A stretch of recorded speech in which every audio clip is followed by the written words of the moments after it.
I'm going to be answering the question, how effective is the combination of your main products and ancillary text? My aim was to create a regional music magazine that targets music in Sheffield and is a very popular city for musicians. My primary target audience demographics were for a young audience with the age ranging from 16 to 24-year-olds. The gender split was 70% male to 30% female, and this is mainly because of the music I featured in the magazine tends to target a male audience more than a female.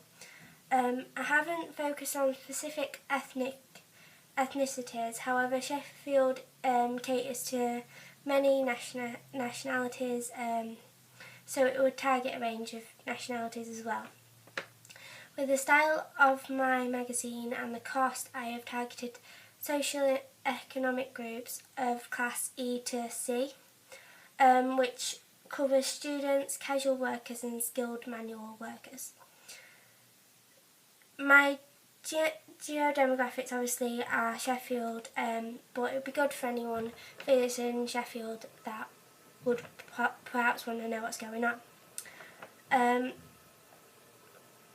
I have a lot of people who are around this age anyway, so I can ask for feedback when I need it, for help, as they'll know what to expect. And I wanted my magazine to be easy to read and interesting for the target audience.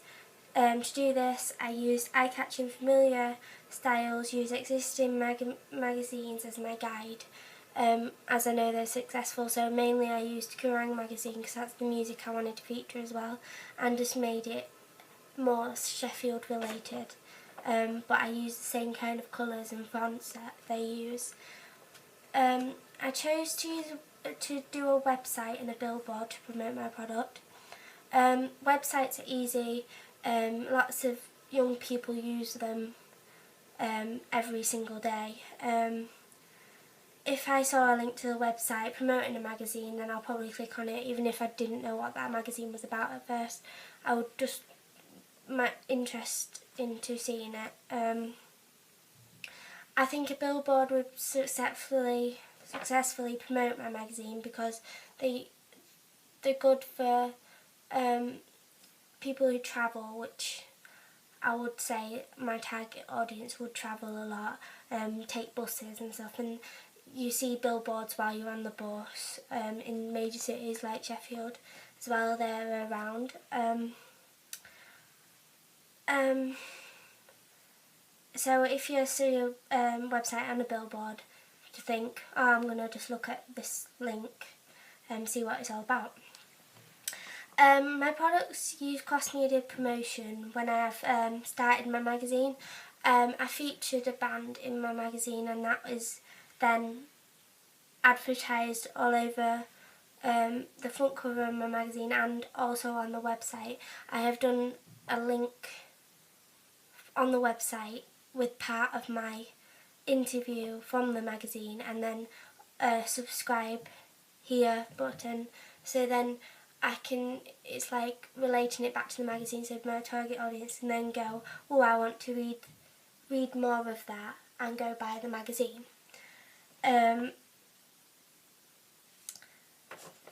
have also used the magazine cover on the billboard to link them together, so when you look at the billboard you know it's a magazine really, and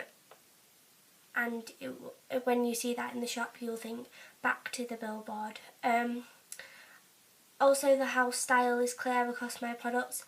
I use the feedback given to change my website because originally it didn't use the same kind of colours, and there wasn't a clear house style from my magazine to the website. And so I added in more colours that are the same as my magazine and the billboard.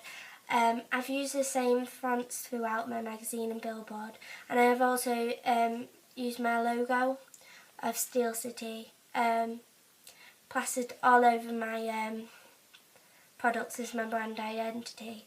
The magazine uses bright eye-catching colours that I use as a basis for the products. using the yellows and the reds as my billboard as well, as on my website. I feel it's very effective because it keeps the audience in the know. It reminds them that it's the same product, and I do think that continuity is very important.